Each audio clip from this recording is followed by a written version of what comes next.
Hello, Caddo Algebra 1 and Geometry teachers. This is a summary of a meeting that took place on Monday, April 25th, 2016 in the Professional Development Center meeting room. We had 4 teachers in attendance and some great discussion took place surrounding math end of course, or more commonly known as EOC tests. First, we discussed what I called the big rocks of EOC. The big rocks are the most important pieces for you as you work to help students achieve high scores on the test. The attendees mentioned several things that they consider to be big rocks. First of all, the need to provide students with more information on test structure, particularly for freshmen and transfers from other states, those students who don't have any prior experience with Louisiana EOC. I think the idea here is simply to do everything we can to make sure students aren't surprised by the way the test looks, the topics covered, the types of items, or anything else on test day. Along the same lines, we also talked about the need for more information on scoring, not just how to reach certain achievement levels, but also specific information and samples of how constructed responses are scored, sample rubrics, etc. Next, teachers asked about more training on the use of data from the EOC tests. This would be useful in our ongoing attempt to show improvement from year to year. This could have a positive impact on our teaching practices.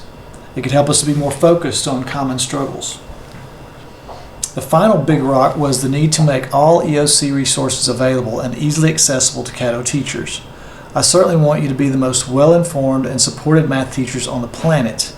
I hope you're comfortable contacting me with needs, complaints, reports of success, and anything you feel could benefit our kids, especially in the context of their success on EOC.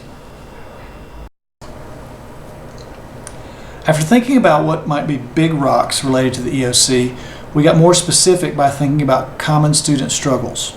Those things that we notice seemingly year after year, where our kids just get hung up and we have a difficult time getting the ideas across.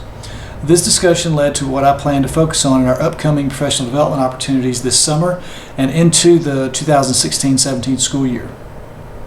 It's probably no surprise to you that the first thing mentioned was constructed response items. This has always seemed to be a problem, and I am determined to see the day when Caddo students take on these items with total confidence. We're going to really work on that. Along the same track, but not limited to constructed response, someone suggested that reading is one of our biggest problems in math. Major concerns here are students reading below grade level and students simply not taking the time to read items carefully. Back to constructed response items, someone said that students often don't show adequate work or they do not provide sufficient explanations. Another concern dealt with how students are sometimes confused or frustrated with the typing guides. I've recently heard that the test makers are working on easier ways for students to enter math symbols into the computer. We've seen this come about with other pieces of software available to us. So hopefully that will be coming soon, and I will definitely keep you posted.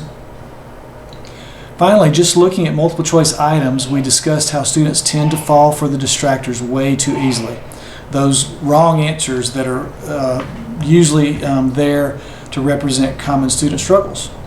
If you don't know what distractors are, you haven't discussed those before, that's what they're there for. They're to identify kids making common mistakes. And oftentimes a kid will work a problem incorrectly and get one of those answers, and when they see the answer as a possible choice, they think they've gotten it right. Along this discussion, we talked about how this could be a reading issue. Students could not be reading the problems carefully. Or it could be a lack of understanding related to the topic of the question, the mathematics behind the question.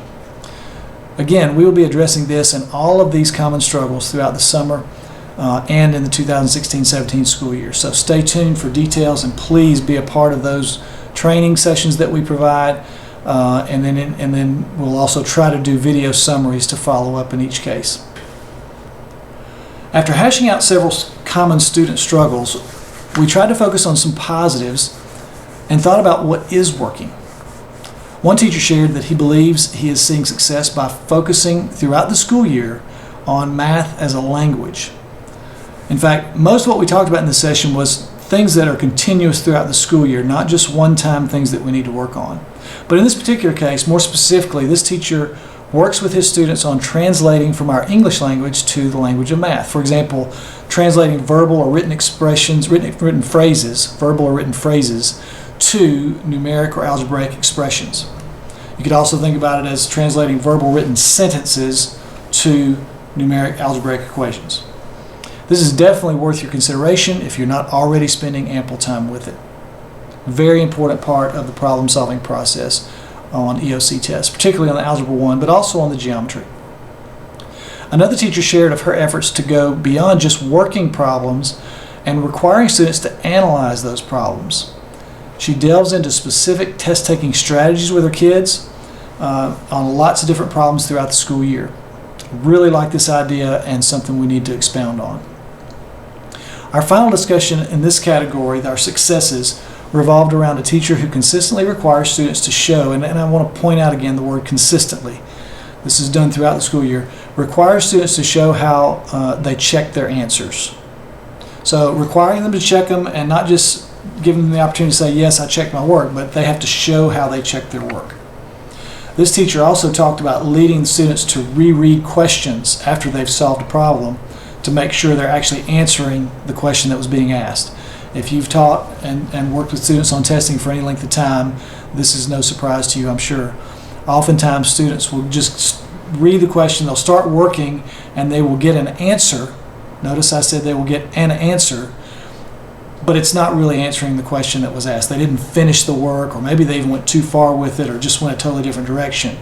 So this teacher is throughout the year having students, before they turn anything in or before they say they're done with the problem, they have to go back and reread the question, compare their answer to that question now, and did they really finish the problem? Did they really answer the question that was being asked? So another great idea and something we can be working on to help our kids become more successful. The last thing on our meeting agenda was to brainstorm about things we can do going forward. Things we can do to improve next year's EOC test scores and the next year and the next year. We always want to be in a state of improvement here in Caddo, getting better and better, knowing that we're never going to be perfect, so let's see how close to perfect we can get. Some of the suggestions are on your screen. First of all, create more practice tests to be shared across the district. Then we talked about developing banks of items by standard and make them easily accessible to teachers.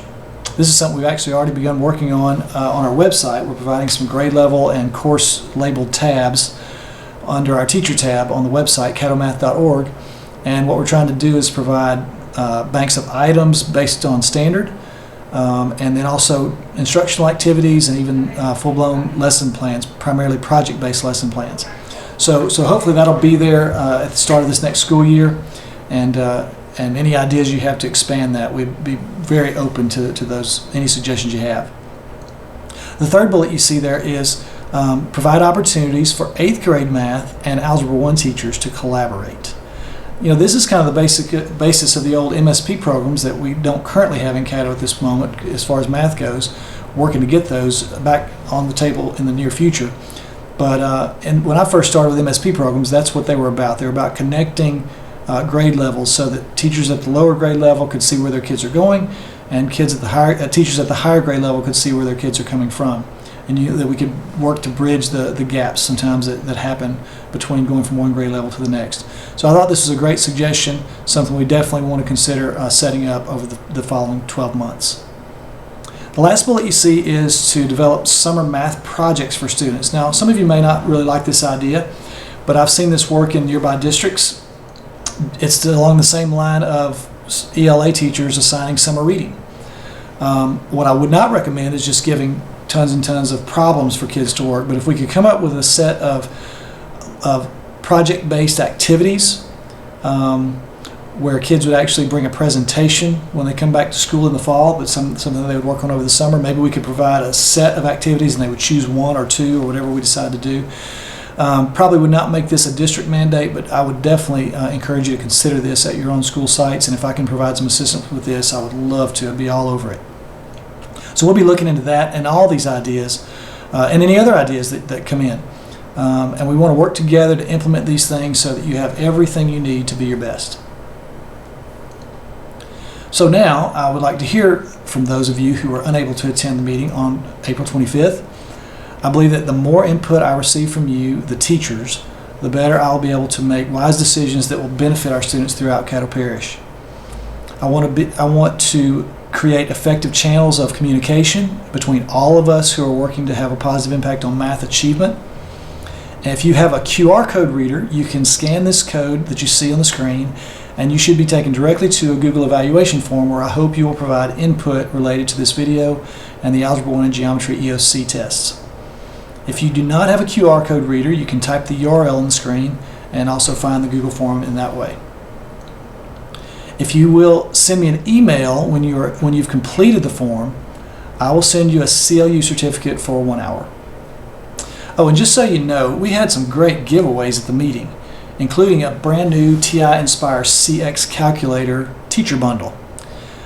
I don't want you to get used to these meeting summaries and think there's no reason for you to attend our face-to-face meetings. It's so important that we get together as often as possible, and although I won't always be able to give away a graphing calculator, I will always be respectful of your time and try to make it worth your efforts to attend. As always, I look forward to your emails. I look forward to reading your input on these Google Forms, and any opportunities I have to provide support, I always get excited about that. So email me whenever you have a need, a concern, or a great idea that needs to be shared with other Caddo teachers. Anything at all that comes to mind, throw me an email, give me a phone call, and let's stay connected so that we can be the best for our kids here in Caddo Parish. I hope to see you soon. Take care.